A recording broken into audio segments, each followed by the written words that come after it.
こんにちは、コスケです。今回は洞爺湖スペシャル後編。前編では洞爺湖定番観光地サイロ展望台に行った後、人の少ない月浦展望台と集落にいきなり火口が開き、噴石被害に遭ったエリアを見てきました。後編では今まで見た洞爺湖の展望台の中で一番景色がきれいに見える場所へ行き、土石流被害に遭ったエリアを散策。洞爺湖周辺の迫力のある滝へ行ってみます。まずは洞爺湖の絶景展望台へ向かいます。できればこのコンピラ火口展望台行きたいんですよね。どうかな、時間どれぐらいかかるんだろう。ちょっと行ってみようかな。あれ、展望台まで車で行けるのかな。1キロ先って書いてるね。車で行けるんなら行きたいよね。でもなんかこの展望台の情報が古そうで本当に車で行けるのかはちょっと確認してみないと分かんないね。あ、車で行けるんじゃない。車1台につき1000円、徒歩も5人までは1000円。車でしょう同じ1000円かかるんなら車で行ってみようかな。正直だいぶ疲れたので、車で行けるなら車で行きたいかな。ちょっと行ってみましょうか。料金所って書いてるけど人いる人いないよ。上で払うの。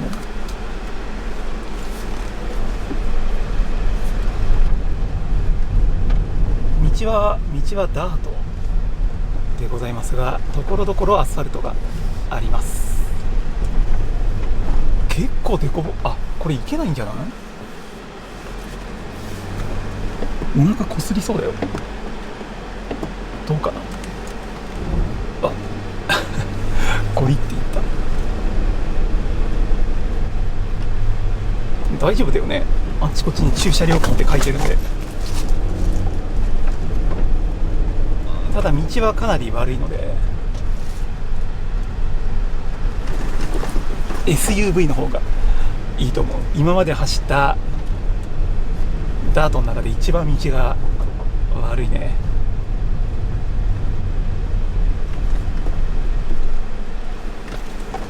よいしょ。うわめちゃくちゃお腹すりますよ。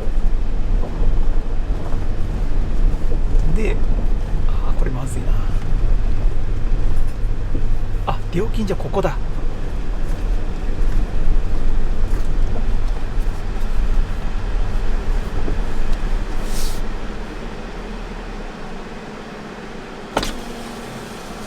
あ、不在の場合ここにお金を入れてくださいって書いてるね。ちょっと一回車降りてからにしようか。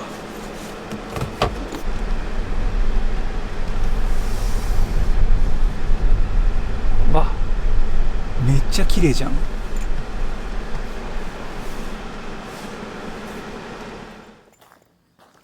っとまずはここにお金入れましょうか。1000円だね。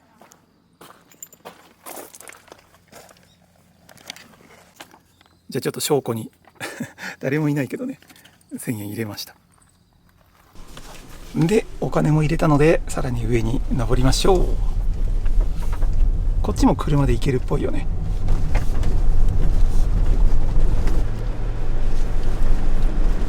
うわすごい道が悪い。あ、ダメだ。これはノアじゃいけない。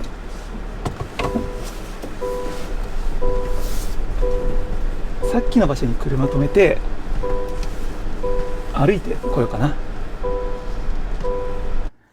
ではさっきの料金所のポイントから歩いていきましょう。車止めたすぐ裏は洞爺湖ですね。見通しもめちゃくちゃいいと思います。ここ誰もいないけど景色的には最高だね。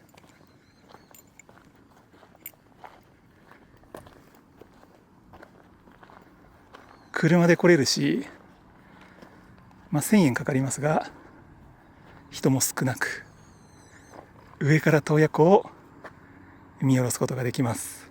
洞爺湖温泉街が眼下にありますよね。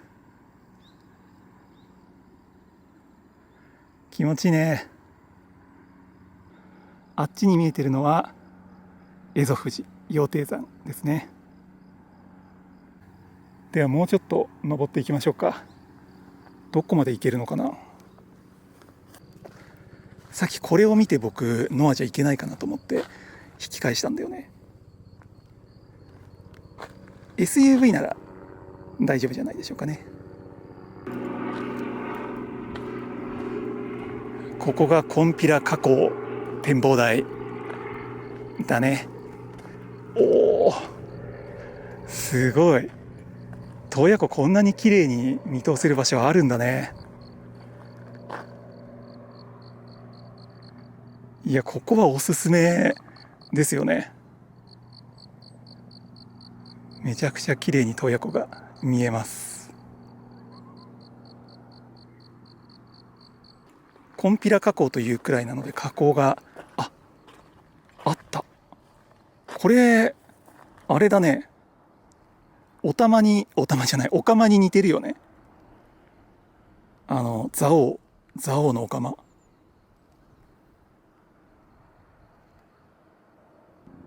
なんかあと100年ぐらい経てば蔵王のお釜みたいになるかもしれないよね。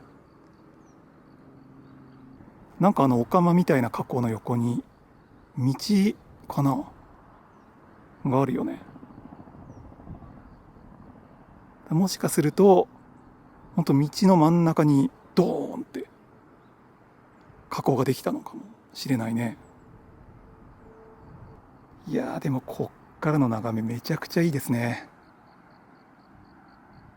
洞爺湖来るならここがおすすめじゃないかなというふうに思います。この下には廃墟になったアパートかなんかがあるね。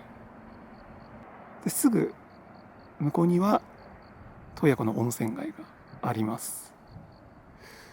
この辺も行けるのかな。ちょっと行けたらこの下も行ってみましょうか。では綺麗な景色十分堪能できたので出発いたしましょうか。なかなかこの高台から洞爺湖を一望できる場所は、車で行ける場所はね多くないんじゃないでしょうか。とても綺麗なところだと思います。それではこの後なんですが、この洞爺湖沿いを少し走って壮別滝というところに行ってみたいと思います。だいたい7キロぐらいですね。すぐ近くでございます。では出発いたしますが、壮別滝に行く前にさっき上から見た団地の跡に行きたいなと思います。なんかビジターセンターから歩いて行けるっぽいんだよね。なんでそこに寄ってから滝は行きましょうか。ここがビジターセンターかな。こっからさっきのアパート跡に歩いて行けるみたいだね。ではここに車を止めて行ってまいりましょうか。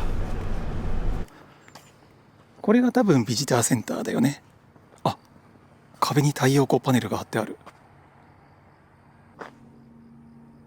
金毘羅河口再開以降散策路と河口巡りマップ。おお、さっきの団地の跡とか旧国道230号線歩けるっぽいね。で上に登るとさっき上から見たお釜のような河口まで行けるみたいです。河口まで行くと90分かかるみたいなのでどうしようかな。とりあえず団地は見に行きましょうか。あ、もう目の前にあるのがそうだね。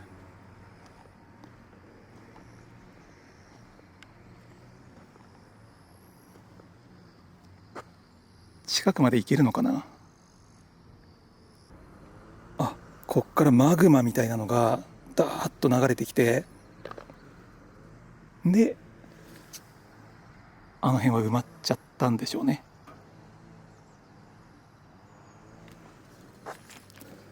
すごいことになってますよ。もう今回洞爺湖スペシャルだね。行けるところまで行ってみましょうか。事前にパンフレットをもらいました。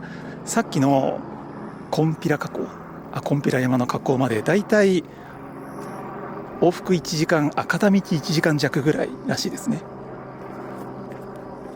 往復2時間あったら行って帰ってこれるみたいなので、体力が持てば行こうかな。とりあえず団地の前を通ってみましょうか。桜ヶ丘団地はこっちだね。お、安らぎの家。この安らぎの家は町営温泉浴場として昭和63年に建てられました。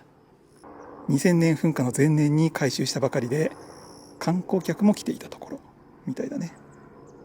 2000年噴火ではコンピラ山斜面に次々と火口が形成され、白煙を上げながら噴火が続きました。熱泥流の勢いは収まらず、数日後には溢れ出し、この安らぎの家周辺にも押し寄せましたと。なるほど、なんかこの入り口低いなと思ったんですよね。噴出物が押し寄せて固まって地面が上がったんだろうね。1メートルぐらい多分上がってると思います。そんな大量の熱い泥が押し寄せたんだね。当然、ここになんかあるね。線路、道路か。ここに道路があったんだね。ちょっと待って、違う。2000年3月31日、約1キロ先の山で噴火が始まりました。で、国道にかかっていた橋が流されて、ここに来たみたいだね。この鉄でできためちゃくちゃ大きな橋が流されてここまで来たみたいでございます。で、これがさっき上から見た団地だよね。桜ヶ丘団地。この建物は3棟並んでいた公営住宅のうち、噴石と泥流の被害が大きかった1棟を1棟を保存したものです。山側から見ると1階部分が埋もれているのがわかるということですね。全然まだ人が住めそうな綺麗な建物だね。でも2、30年経つと廃墟みたいになりそうですが、ここは入り口だ。怖い。でもまだ家の中には当時のものが残ってますよ。で、山側に行くと埋もれてるのがわかるらしいね。窓が開いてる。家の中が見えます。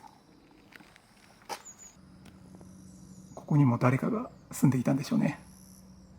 23年前まで人が住んでいた公営住宅でございます。すごいね。いろんなものが押し寄せて1階部分が埋まってますね。でも建物の外壁で押しとどめられてる感じだね。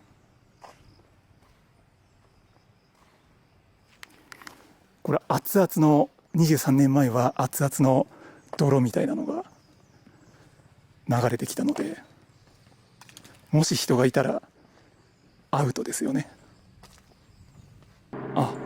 明治にあった噴火ではここにあった金毘羅神社が噴石被害を受け、背後の無名の山が金毘羅山と名付けられたみたいだね。本当に何十年かに1回ちょこちょこ噴火してるんだね。2000年の噴火は犠牲者ゼロで、避難がすごくしっかりしていて犠牲者ゼロで済んでますが、その前まではやっぱり犠牲者が何名か出てますよね。すごい溢れ出す熱出入り、湯気立ってますね。こっからは山ん中だね。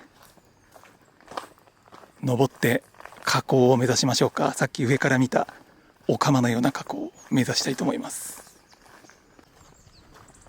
地味に道は結構険しいね。ちょっと待った、普通に登山だね。これ熊対策必要だったかもしれない。洞爺湖電気鉄道の鉄橋跡。ここに鉄橋があったんだ。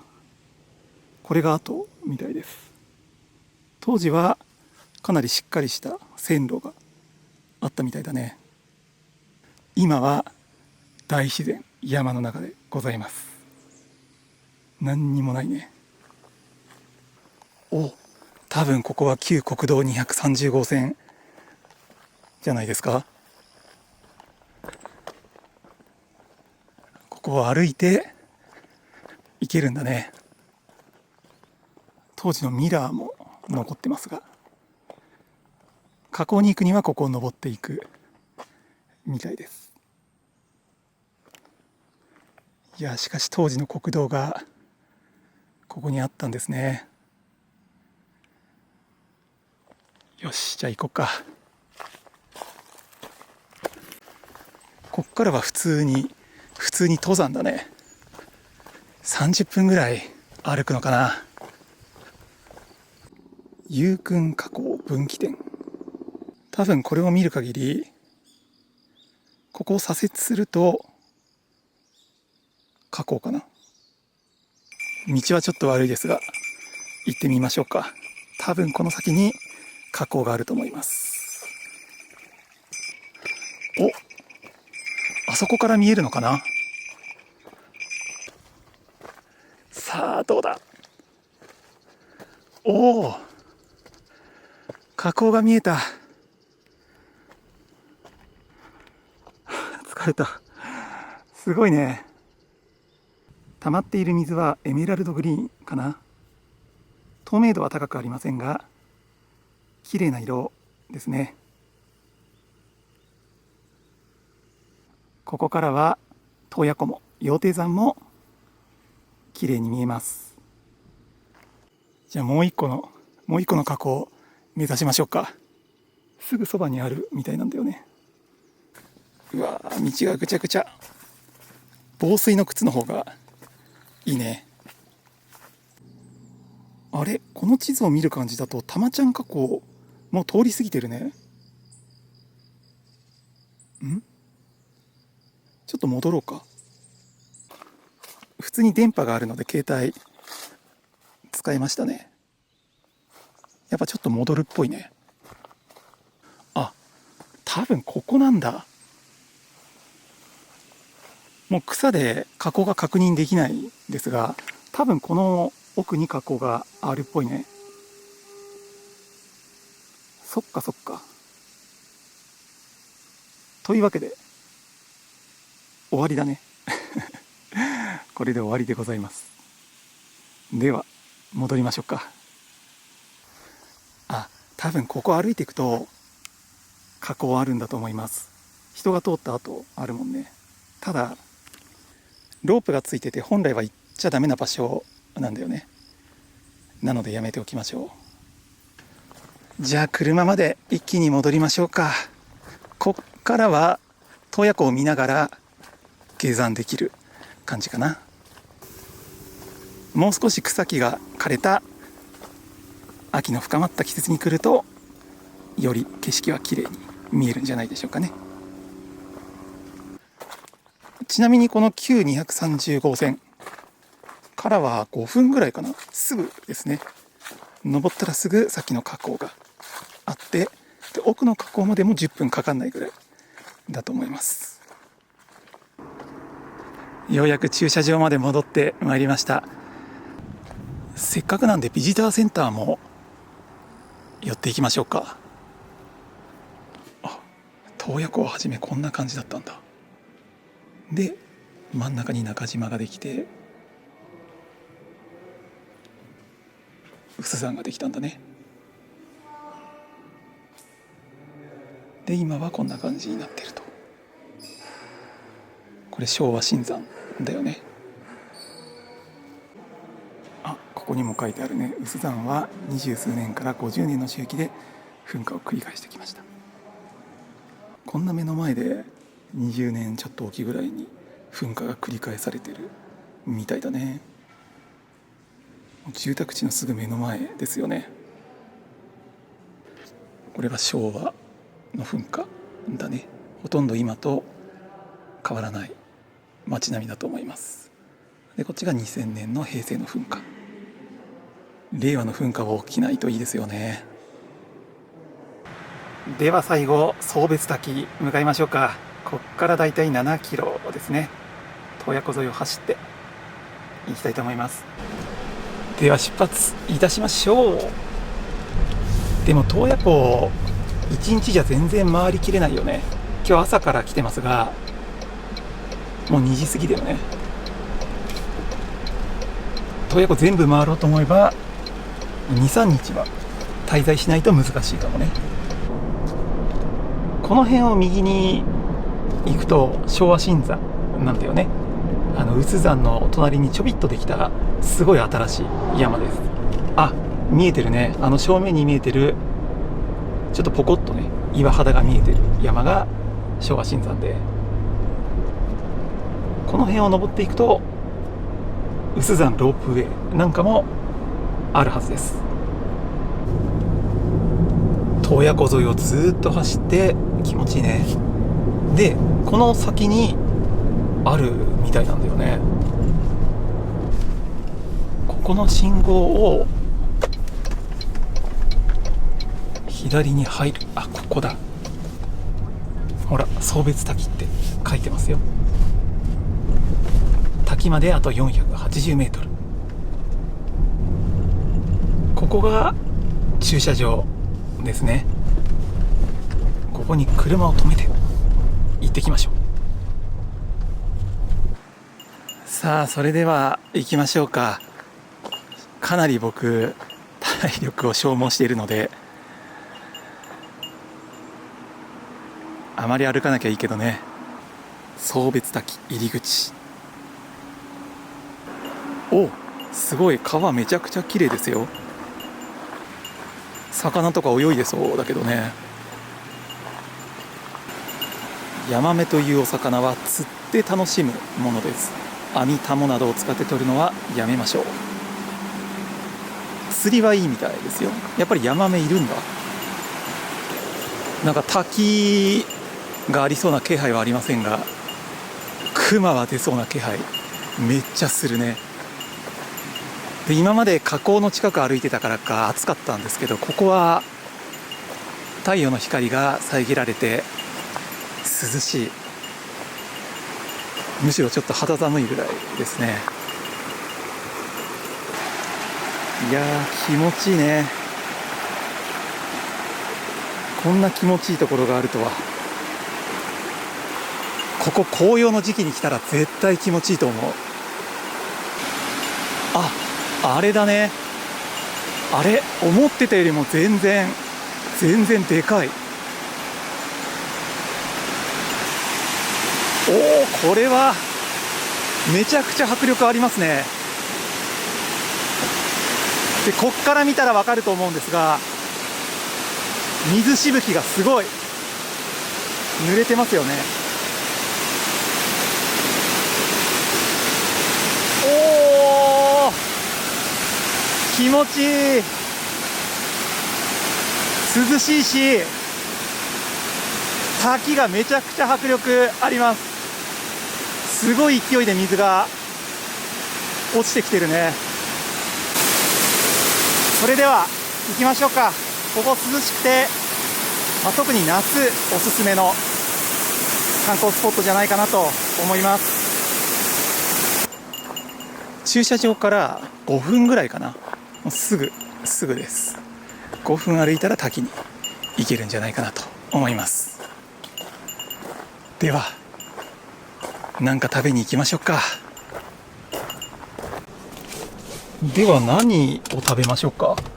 今日洞爺湖スペシャルになってるので、やっぱり洞爺湖温泉街に行ってなんか食べようかな。この洞爺湖沿いって無料の駐車場もたくさんあるんですよね。なんでどこかに車を止めて買い物して、で洞爺湖でも見ながらご飯食べましょうか。どっかこの辺に駐車場があったと思うので、あ、ここだね。ここに車を止めて行きましょう。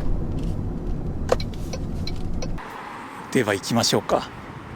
このすぐ下が洞爺湖温泉街なので、なんか食べたいですね。お、この辺はそろそろ綺麗に色づきそうだね。ランチ15時まで4分前厳しいかな。もうランチの時間も終わってるからあんまりないかもしれないね。ここでいいかな。テイクアウトって書いてるし、あ、前ここ来たことあるかな。ああ、そうそう、ここでダブルジオバーガーで食べたんだよね。これめっちゃ美味しかったので、ちょっとまたこれ食べようかな。ちょっと美味しそうだったんで、このヒメマスの串揚げとダブルジオバーガーをテイクアウトしたいと思います。カレーとか牛丼も美味しそうだけどね。さあ買ってまいりました。ではこれを車で食べましょうか。もうこの時間になっちゃうと結構どこも準備中で入れないよね。じゃあここでご飯でも食べようかな。それでは重たいダブルジオバーガーかなと、ヒメマスでしたっけの串揚げでございます。これ美味しそうだね。これ洞爺湖で採れたヒメマスなのかな。ではいただきましょう。焼いてるわけじゃなくて揚げてますね。いただきます。おー、うまい。これは美味しい。いいね。美味しいよ。揚げてあるので、ちょっと表面がパリッとしてますね。で、2つ目が、地元の牛肉を使ったパティが入っているハンバーガーで、これね、めちゃくちゃ美味しいんだよね。しかもダブルなんで、2枚、上下に2枚入ってます。では、いただきましょうか。前食べた時感動したんだよね。いただきます。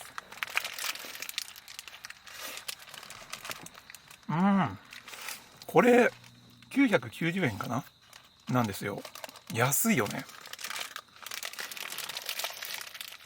なんか1200、300円で売っててもおかしくないような、そんな味ですね。もう和牛だなっていうのがわかる、そんなパティでございます。いや、満腹ですね。お腹もいっぱいになりました。洞爺の牛を使ったハンバーガーめっちゃおすすめだね。本当美味しいと思います。いや、しかし今日は本当歩きましたね。足がパンパンでございます。洞爺カルデラ、約11万年前に巨大な噴火が起こりできたカルデラですね。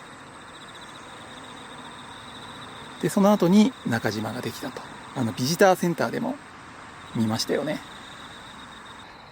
というわけで今回はこの洞爺湖スペシャルでしょうかね。洞爺湖の観光地をいろいろ巡ってみました。9月中旬、北海道は徐々に紅葉が始まってきていますね。それではまた次回の動画をお楽しみに。